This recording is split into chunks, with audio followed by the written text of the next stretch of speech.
Just starting off, I know it's been a long journey for you. We talked about it at Media Day, but how good is it to just be back fully cleared, fully healthy? I feel real good to be back. Finally get some action. It's been a year since I've been gone. We're coming up come game time, so it feel real good to be back. Yeah, and you're someone who's been here, throughout the entirety of the SPAV era, and I kind of asked him this too. I'll ask you it again. Is there any kind of difference you noticed this week in comparison to years past with just the overall vibe and mentality? I know you guys are still blue collar stacking days, but he felt like you guys were really locked in this week. Yeah, it was locked in since the mock week, like he talked about. You know what I'm saying? So as long as we keep that focus and keep going, we should be in a good spot come Saturday. Just for you being in the secondary, I know Coach Spav just mentioned that that might be one of the groups on the defense that has a little bit less depth, but still a lot of experience there. What are kind of the strengths of that group from your perspective? Just from really playing with each other over the years, I know playing like with Tory, DJ, Rod, all them. I know I trust them to be in that spot, so we got that trust, and we know that like if the offense tempo and we get caught in different spots, that I know I could play this spot for this down and we could survive it.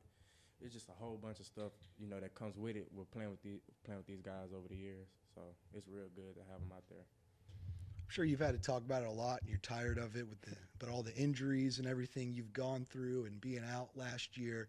I know there were multiple injuries. Can you kind of map out what those injuries were, what the recovery was like for you, and just getting back to where you are now?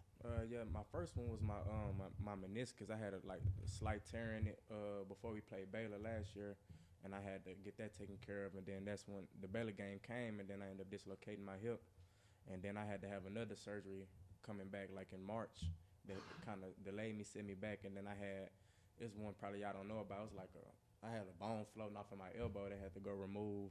It was just a whole bunch of just little stuff going on with it. So just to get back from all that, it's good, to be ready to go. What goes into those times? I mean, Zach Spav was just talking about it, where when sometimes you feel like you're not even on the team when you're injured, and how do you overcome that mental obstacle and keep fighting? What does that take? What goes into you? I'm a firm believer that everything happens for a reason, So, and a lot of that stuff was out of my control. So I just try to focus on what I can control, and I know I can control the way I respond to those situations. So that's what I focused on, and try to be positive through everything, and believe that there's light at the end of the tunnel, that I'm gonna make it out of this. So that was my mindset going through all those injuries. And Jake Spav, he was saying that 2019 when you first got here, you were the leader of this defense, the vocal leader, and you're still having that. But obviously, being away, you may feel a certain type of way. Are you starting to feel like that leader again, or you feel like you got a grasp of those guys?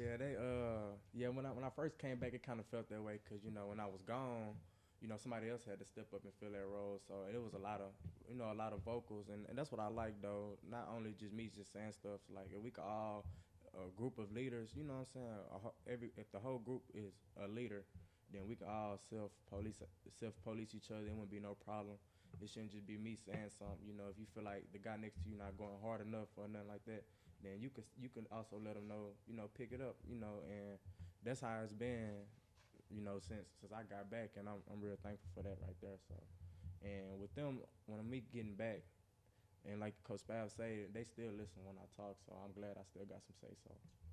How different is nickel to corner, making that switch? And even a little safety, too, we're seeing, which I think you've played a little bit before, but I'm not sure.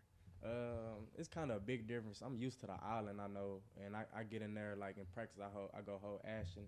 He a real good slot, and Donnie, all them real good slots, and be people like my height, so it's a little bit more shifty. I know I got to move a little bit more, and it's more space off in the nickel, but that's what I'm good at in space. So it was challenging at first, but once I got back to it, got back in the swing of things, I got real comfortable at it. You mentioned guarding someone kind of more your height. Do you have a preference? I've heard from shorter corners they actually like guarding the tall corners, ones, yeah. Not as shifty. Is that your style? Yeah, because the big ones, I know what I'm going to get from them. When you hold the little ones, there's a lot of more movement and stuff and all that, a lot more reacting. So I'd rather hold somebody just a little bit more taller than me. Yeah, just kind of talking about the secondary overall, from your perspective, what are kind of the keys after watching the film that you have on this Nevada offense? Just be ready to show up in the run game. I know that's what get them started. That's what get them going. So we show up and be ready to tackle. We should have a good game and put them in longer situations for us.